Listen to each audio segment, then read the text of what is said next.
room and gathered cultural leaders and other figures from various sectors to discuss strategies for preserving and enhancing the traditions and heritage of Igbo people. Our correspondent, Emmanuel Chibata, tells us more. The roundtable discussion focused on several key areas, including the preservation of the Igbo language, promoting traditional customs and rituals, and encouraging the younger generation to embrace their cultural identity. In his speech, the Commissioner for Culture and Entertainment and Tourism, Comrade Don Onyenji, expressed concern that modernity has influenced the social life and values of the Igbo people, stating that the meeting aimed to address the social problems and challenges that have arisen as a result. Comrade Onyenji also noted that the governor is committed to promoting the core values that shape the behavior, attitude, and commitment of the healthy living of the Igbo people, while emphasizing that the primary goal of the event was to adopt a collaborative approach to reviving and preserving Igbo culture. The aim of the meeting is to solve social problems and challenges we have in our society, especially with regard to the core values for which we are known as Igbo, as in the Anambra. We believe and hope that in a very short time we will congregate in a larger framework. In his contributions, the permanent secretary of the ministry, Mr. Jerome Iloku, the traditional ruler of the Ukwala community, Igwe Joseph Ajodo, and the youth president, Anambra State Association of Town Union, Mr. Ken Okoli, emphasized the importance of safeguarding the rich history and values of the Igbo people as they form a vital part of Anambra State's cultural fabric. You better understand the importance of value system. We look forward to working with the ministry to achieving the medical objectives for. On their part, the Director, Arts and Culture of the Ministry, Mrs. Choma Ifediora, the Ministry's consultant, Chief Marcel Manafa, and the HOD, Citizens' Rights Anambra State, Barrister Judith Mokwe, agreed on the need to involve educational institutions, cultural organizations, and the media to increase awareness and appreciation of Igbo traditions.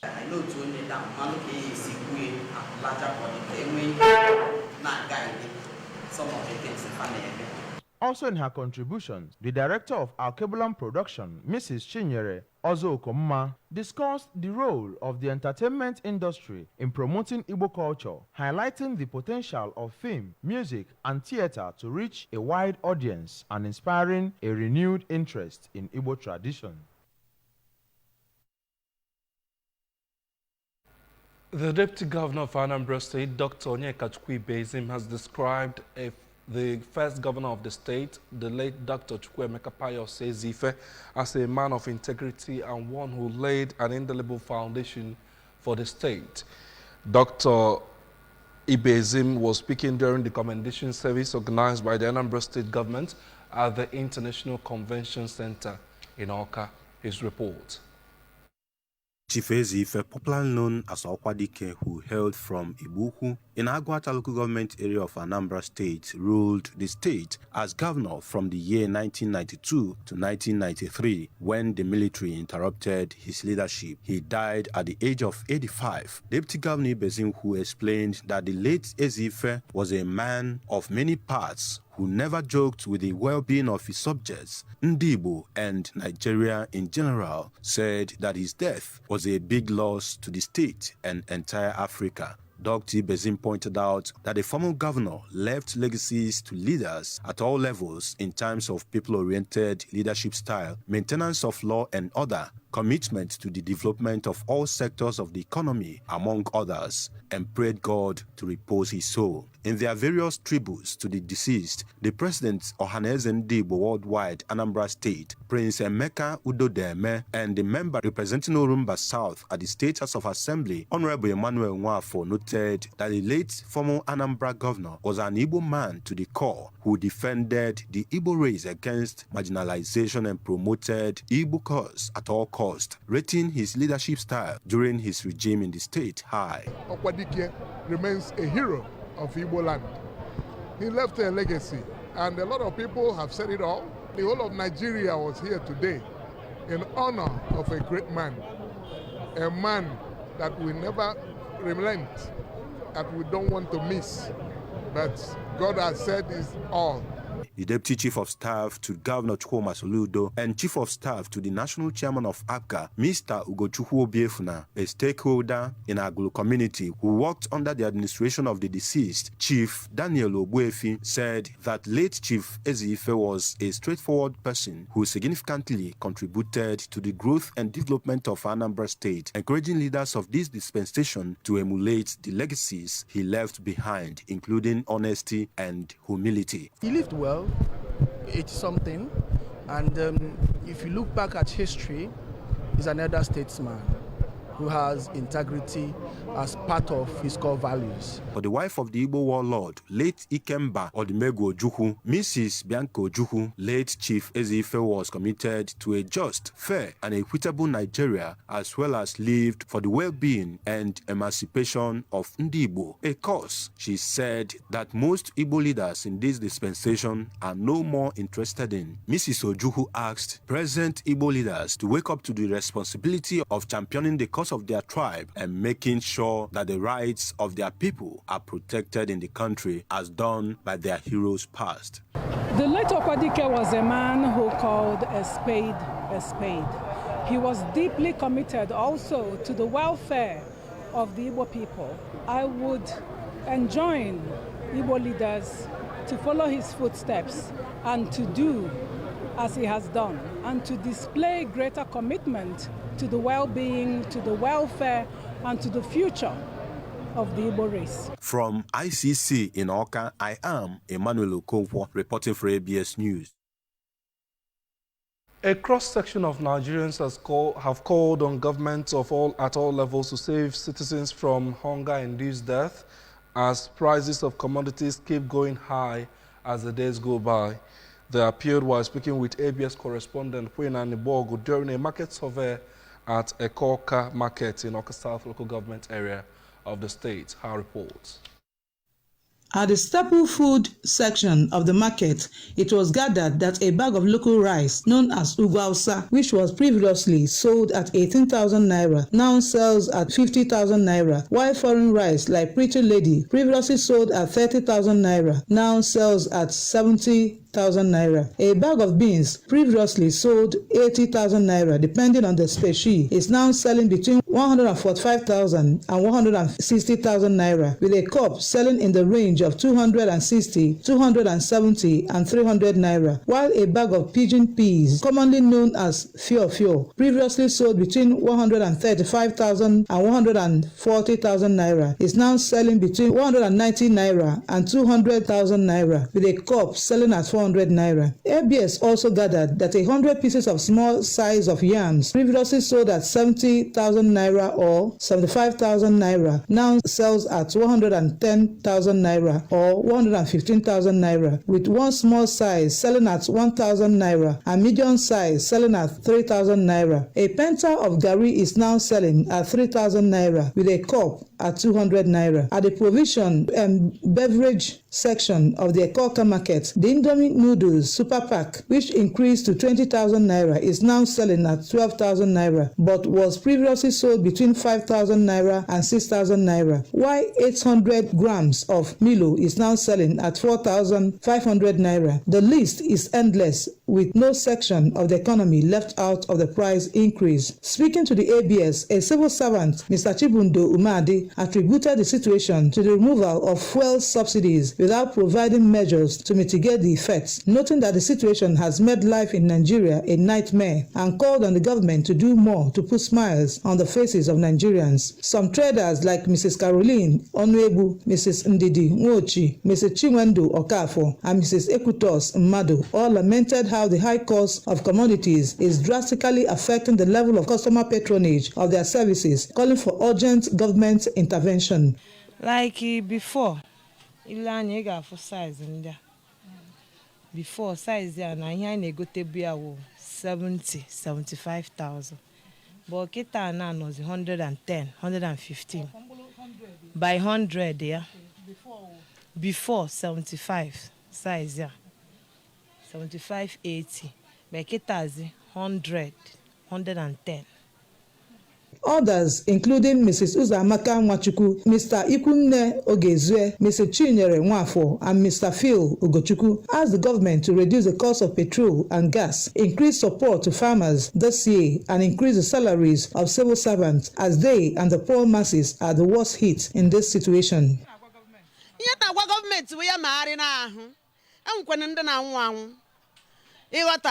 Government biko maari na ahụ nna maari na ahụ nyere na anyị aka enwekwe ihe anyị na-emezi biko kene ewetuneta aka n'ibe a na-ele ahịa ka people nwee ike na-ego ka ndị poor masses nwee ike na-ego kwa afịa aka na ọ na-afịa mmemme na bịa kwụsị na mango bafuo adị few na-ego onye na-agwa gọọmenti.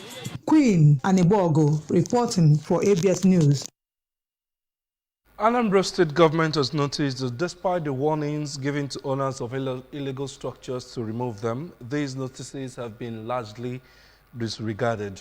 The Commissioner for Information, Mr. Paul Nwosu, in a statement said the Anambra State government is a proponent of law and order and therefore will not condone any flagrant violation of legitimate directives given in the interest of public good. He pointed out that government has repeatedly stated that these illegal structures distort and completely mangle the state city's original master plan, which has resulted in blocking of drainages and water channels, causing flood and sometimes loss of lives. The Commissioner stressed that this can no longer be tolerated as the rainy season is just around the corner, saying that let it be known, therefore, that as government has directed individuals, companies, market and park leaders to commence intensive desilting of these gutters and drainages, it will soon start a sustained campaign to remove illegal structures. Based on this, the government is advising owners of such structures to remove them on their own so that they can carefully evacuate their belongings. But where they ignore government notices and that the structures are removed by government, the owners of such structures, according to the Commissioner, will bear the cost of the logistics of removal, and the owner of the structure will be given a stipulated time to pay, after which the property or goods which would be disposed to settle the costs. He went on to say that government is not unmindful of the fact that some of these illegal structures might have been erected by owners out of ignorance of the law or due to economic circumstances or lack of knowledge of the negative consequences of their actions to the environment and human lives. But now that they know, it is only proper they remove the structures by themselves to avoid harsh consequences that may throw their negligence to act promptly. Soludo Support Group Ochanja Central Market Chapter has been inaugurated in Onitsha. The inauguration ceremony, which also featured the launch of a campaign tagged "You Need to Know," was heralded with a prayer rally at the market prayer ground. Staff reporter Emengina Osadebe, who was there for the ABS, reports that the event attracted various delegations of Soludo Support Group from Onitsha, Oka, Onitsha North and Onitsha South Council areas. The reports. In his sermon during the prayer rally, the preacher, Pastor Abara Obani, told the traders to accept Christ in their lives and businesses, challenging them to have it at the back of their minds that after their struggle at the market, they must surely be blessed by God. Only concerned with God, you are still in your problem, you are still in your trouble, you are still in your punishments and judgment at the wrath of God that awaits the wicked.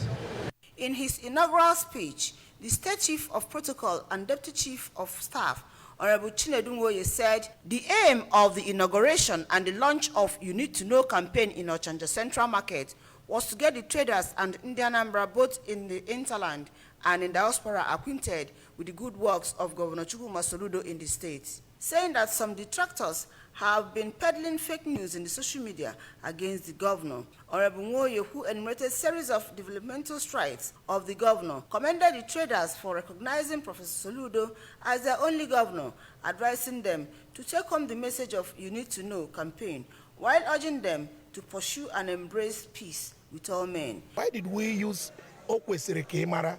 We noticed that the opposition and the enemies of Anambra State are capitalizing on the vulnerability of the people that are not fully aware. So they catch in on that and go and peddle fake news. So we thought it wise that we need to educate the public. They need to know. So even you people, the press, you need to know. The media need to know. Not just the ones he's doing in your community or your locality. You need to know what's happening in other communities. Speaking to the ABS in an interview, one of the traders, who is also an executive member of the caretaker committee of the market, Mr. Okudili Anibogu, expressed joy and gratitude to God for the success of the inauguration ceremony, commending the governor for his developmental strides in the state, saying that Professor Soludo has been supportive to their market as they can now bring in their goods into the market due to good road access. The chairman, caretaker committee, Ochanja Central Market Onitsha, Chief Bonaventure Moore, said the market should be counted lucky for being the first in the state to inaugurate its Soludo support group after that of Asmata, applauding Governor Soludo for his visionary leadership and pledged the support of Ochanja Central Market traders to his administration. Actually, support here in everything. Support to those people standing here in the governor and now continue in the I represent here. So here they are able to propagate this information about the good deeds of the governor. High point of the event was Solidarity Song for the governor, inauguration proper, inspection of the market by the Deputy Chief of Staff, Honorable Nwoye, and his entourage, among others.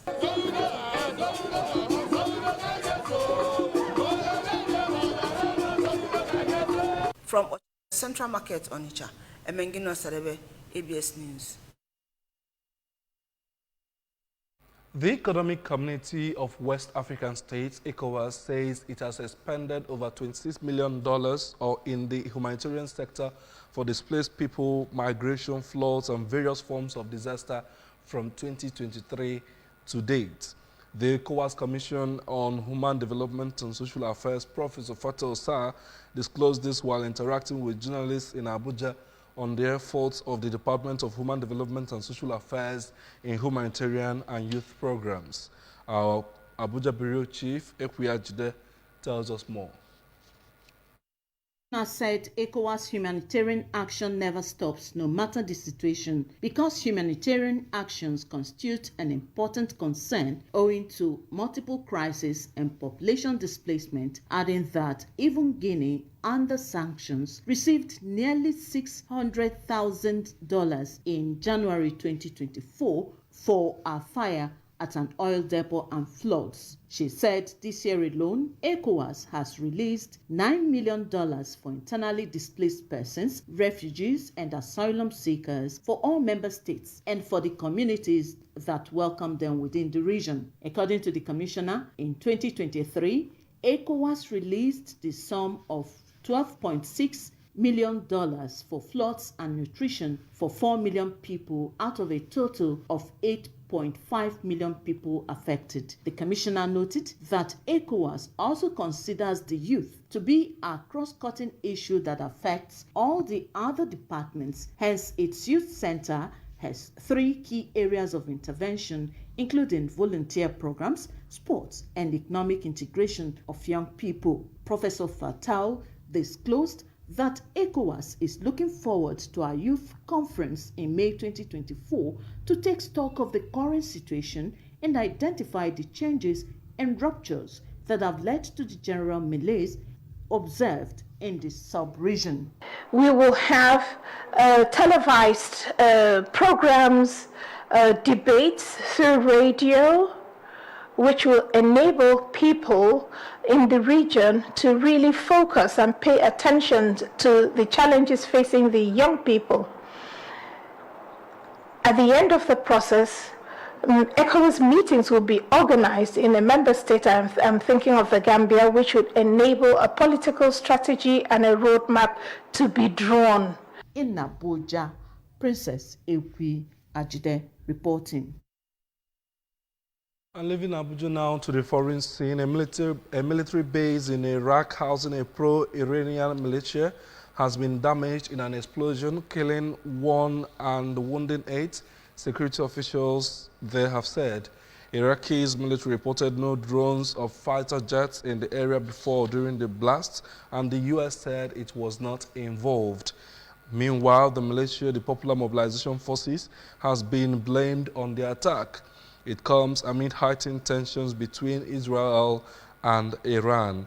The long-running confrontation between the rival countries has moved into a new phase with a presumed Israeli attack carried out near the Iranian city of Isfahan earlier.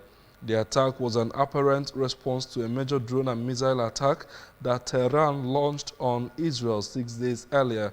The Iranian action was retaliation from an earlier strike on senior Iranian military commanders in the Syrian capital Damascus, widely believed to have been carried out by Israel. And on sports news this morning, the International Chess Federation FIDE has commended Nigeria's Tunde Onakoya for setting a new Guinness World Record for the longest chess marathon. Onakoya played with an American chess champion, Sean Martinez, for 58 hours continuously without losing a game at the New York City's Times Square in United States of America. By this, he cancelled the 2018 record of 56 hours, 9 minutes and 37 seconds set by Norwegians Halvard Hoge Falatebo and Sergio Feckenstad. FIDE Vice President Olaleko Ademi told newsmen in Ibadan that Onakoya, 29, has been consistent over the years with his support for chess and the Nigerian kids on the streets. He said that he was not surprised about this feat because he has been committed to what he is doing. He added that when he started chess in slum, he was part of the movement and has shown tremendous commitment over the years to the cause of taking children off the streets with chess. And that's the news this morning. Thanks for joining us. But remember, you can follow news and programs on ABS from any part of the world by liking our Facebook page at ABS Radio Television. Subscribe to our YouTube at ABS Television or and on Instagram at ABS Radio TV. Log on to our website at www.absradiotv.com.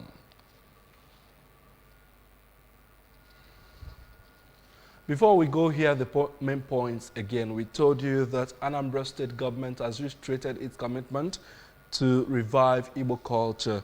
Our citizens has called for government's intervention on hike in prices of commodities. We also told you that ECOWAS has reaffirmed its resolve to intensify efforts in humanitarian and youth education as explosion hits Iraq-based housing pro-Iranian militia. Remember that Governor Chukwuma Soludo has come for a total turnaround maintenance of the Anambra State economy and promotion of core Igbo values. Let's continue to give him maximum support for the task ahead. And that is breakfast news on ABS Television this morning. I am David Owasile.